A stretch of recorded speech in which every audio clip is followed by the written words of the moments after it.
चालू देत नाही.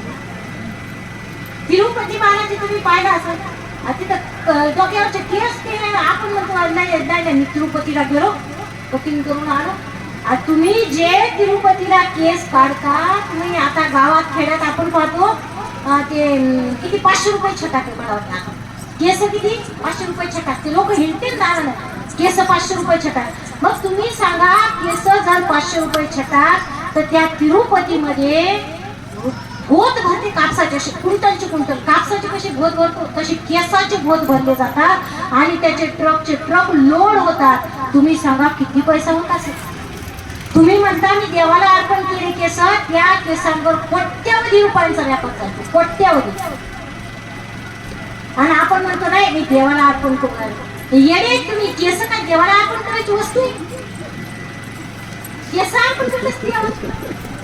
पण तुम्हाला हे सांगितलं ना की तिथे गेली केस काढा ना, आणि आपण बी असं गावात आलो की नाही मी तिरुपतीला जाऊन आलो. आणि काय जाऊन आले, केस काढून आले. मग हे सांगितलेलंच नाही आपल्या संतांनी. आपला संप्रदाय आपला करा, आपला भागवत धर्म आपला करा. आणि आपण याच्यापासून लांब चाललो म्हणून ही वेळ आपल्यावर आज ही का वेळ आलेली आहे.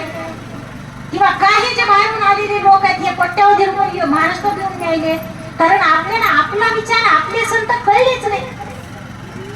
आपल्या संतांचे अभंग आपण समजूनच घेतले नाही. नाही तर याच अभंगात तुकोबाराय म्हणतात ना की तेने न जाणे तीर्थाशी, कोणत्याच तीर्थाला जायची गरज नाही. आणि शेवटच्या चरणामध्ये तुकोबाराय म्हणतात अवघी देवा